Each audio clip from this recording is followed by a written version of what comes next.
ప్రపంచ యాత్రికుడు, తెలుగు తేజం, నా అన్వేషణకి నా 1,000,000% సపోర్ట్, బరాబర్ సపోర్ట్ చేస్తాను. నేను చదువు సంజలు లేకుండా సొంత కాళ్ళ మీద నిలబడి ఒక కెరియర్ ఎస్టాబ్లిష్ చేసుకొని తెలుగు జాతికి ప్రపంచాన్ని చూపించినటువంటి తెలుగు తేజవాడు. ఓకే, రీసెంట్గా గలీజ్ మాటలే మాట్లాడాడు, ఖచ్చితంగా ఖండిద్దాం. దేవీ దేవతలు అన్నాడు, చెంప పగలకూడదాం.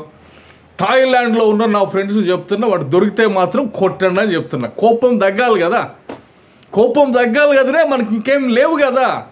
కోపమే వస్తుంది మనకి. నీకొచ్చే కోపం వానికి రాదురా, రాదా? ఈ దేశం పరిస్థితి దరిద్రాన్ని చూసి నీకు ఇప్పుడు కోపం వస్తుంది కదా, నీకేమి పని లేకుండా వస్తుంది. నీకు కోపం ఎక్కడ రావాలో తెలుసా? రేవంత్ రెడ్డి అనే వాడి మీద కోపం రావాలా నీకు ఎక్కడో దమ్ముంటే. ఉద్యోగాలు ఏమైపోయినాయిరా, రాష్ట్రం ఏమైపోయింది అని ఖరాబ్ అయిన ప్రాంతాలను చూసి నీకు కోపం, నీకు అక్కడ రాదు కదా, నీకు అంత సీను లేదు కదా. వాడు బయట ప్రపంచాన్ని చూసి కోపపడుతున్నాడు. ఎందుకని? వాడి దేశం మీద వాడికి ప్రేమ ఉంది కాబట్టి. లేకపోతే వాడు మాట్లాడాల్సిన పని ఏంటి? వాడు మాట్లాడాల్సిన పని ఏంటి? పైసలు వస్తేనే మాట్లాడుతున్నాడా? మాట్లాడినాడు, తప్పే తప్పే తప్పే. వాడిని నేను సమర్థించట్లేదు, తప్పే. కానీ వాడికున్న కోపం ఏంటి? నీకెందుకు వస్తుంది కోపము? దేశాన్ని చూస్తున్నప్పుడు నీకు ఎప్పుడన్నా కోపం వచ్చిందా? రాదు నీకు. నీకెందుకు వస్తుంది అప్పుడు?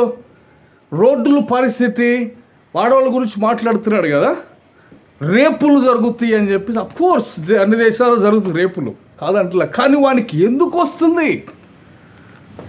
ఇక్కడ పెరిగి ఇక్కడ ఉన్నాడు కాబట్టి. ఈ పరిస్థితులు ఆ పరిస్థితులు మనిషి కాబట్టి వాడు చెల్లిస్తున్నాడు, స్పందిస్తున్నాడు. వాడికి అన్సబ్స్క్రైబ్ చేసుకుంటావా అని వాడేదో నాకు సపోర్టు అది కాదు. ఇక్కడ వాడిలో ఉన్న జెన్యూనిటీ నేను మాట్లాడుతుంది. అంటార్కిటికా ఖండం వెళ్ళాడు తెలుగోడు ఒకడు, చూసినారా నువ్వు? షిప్ జర్నీ చేసాడు వాడు, షిప్ జర్నీ చేసాడు వాడు. ప్రాణాలకు తెగించి ప్రయాణాలు చేసి నా దేశస్తులకి, నా తెలుగు వాళ్ళకి అఫ్కోర్స్ డబ్బులు సంపాదించాడు. అఫ్కోర్స్ యూట్యూబ్ డబ్బులు ఇచ్చింది.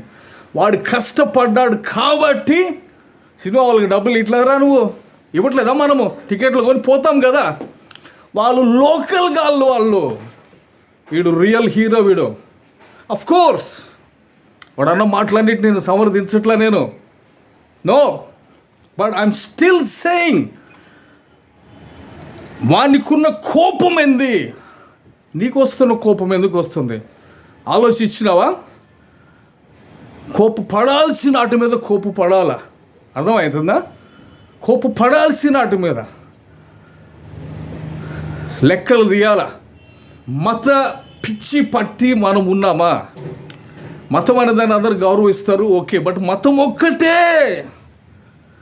చైనాలో 60% రిలీజన్ ఉండదంట, జపాన్లో 70% డోంట్ బిలీవ్ ఎనీ గాడ్.